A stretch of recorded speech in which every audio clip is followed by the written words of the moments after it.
Welcome back, guys, to another awesome episode of Southern Extreme TV. Cannot thank you guys enough for the support and watching my stuff. So if you're watching this video, I'm thanking you personally for taking time out of your day to hopefully learn a little bit and just follow me in this YouTube channel.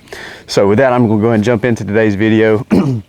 Bringing you another coyote hunting tip today. Basically going to be talking about the moon phase, how the moon plays a factor into how you should hunt, where you should set up, and how you should call.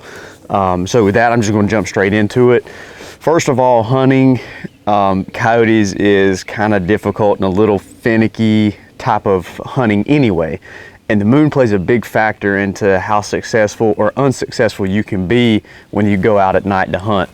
Now, first and foremost, we need to talk about what you're going to be hunting with when you're going. Now, for example, are you going to be using a thermal imaging scope or a night vision optic where you're going to be calling wide open areas or a larger field? Or are you going to be going in to some thick, nasty stuff with a shotgun in your hand, trying to call them in close to 40 to 50 yards and closer to try to get a shot in, you know, maybe a cutover, a pine thicket, patch of hardwoods, whatever that might be? Whatever you're using is going to determine and play a factor in how you call during a certain moon phase.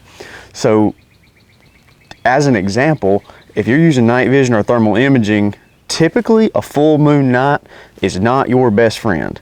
And the reason for that is because these coyotes can see at night a lot better than we can. So what that means is when that moon gets high and it's real bright and you can really see at night, they can see almost twice as good as you can. So when you're sitting on the edge of that field trying to call this big wide open area, a lot of times those coyotes don't really want to come into that field because they feel like they're exposed and they feel like other animals can see them. So a lot of times they'll come in, sit down, take a look at everything, and they'll just kind of sit there and eye the situation because they can see inside that field. And it's just the nature of the animal. They're a predator just like we are, and they're going to think like one. So if they don't feel like they're going to be covered going out into the open, more than likely they're not going to go out to the open. So sometimes it can make calling a coyote pretty difficult with a full moon night. Now, they can be very responsive, and you can have some awesome hunts during bright full moon nights, but for the most part it does make things a little difficult when you're using thermal imaging or night vision. What I would recommend if you are using thermal or night vision type of optic and it's a full moon night, go and hunt some type of cover, whether it be a, kind of an open hardwood patch or maybe an open pine thicket.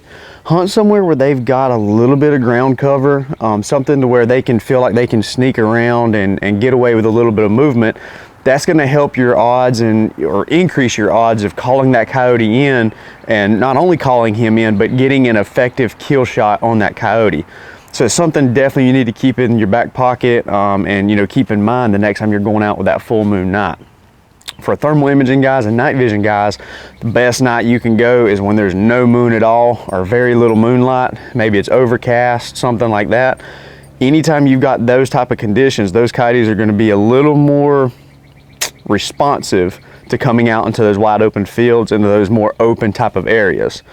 Now, for those of you guys that don't have the thermal imaging scope or the night vision type stuff, and you're going old school, I'm not going to say old school because that's one of my favorite ways to hunt coyotes. I'm going to be honest with you. It's taking a shotgun, just getting into some thick, nasty stuff and just going toe to toe with those guys and calling them right on top of your lap. It's an adrenaline rush and it's just an awesome way to try to kill those coyotes, and definitely an effective way to try to hone your coyote calling skills because you got to get that coyote to come in a lot closer.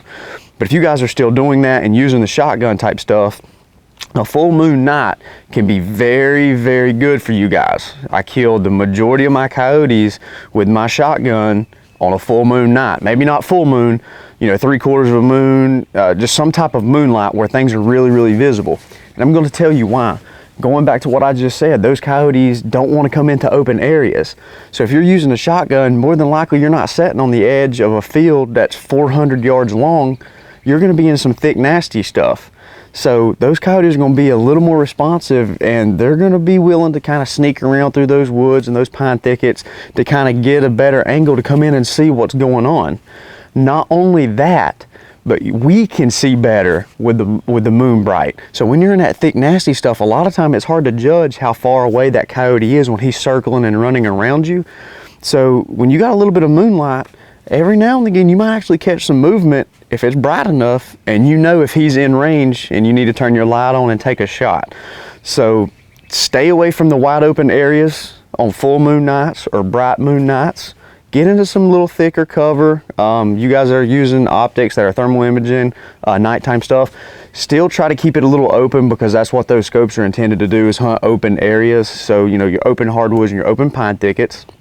And those of you guys that are still using going in with shotguns and things like that, take advantage of that moonlight. Get into some thick, nasty stuff, maybe even thicker stuff than you usually get into. Use that moonlight to your advantage, you know, not only for your calling, but for your eyesight as well. So if you guys take these tips, apply it to the next couple times you go out into the coyote woods, hopefully it's gonna make you guys a little more effective, and you know, put some more fur in the back of your truck, guys. So as always, I'm gonna go ahead and wrap this video up. Cannot thank you guys enough for watching my stuff.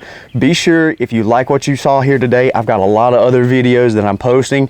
Turkey season is here. It's turkey season down in South Carolina. That's where my dad's at right now. So I've got some turkey hunting tips coming out as well if you guys are into that. But make sure you like, share, and subscribe all of my stuff, guys. It helps me out, and just really just drives me to keep doing this. So until next time, guys, I can't thank you enough for watching Southern Extreme TV.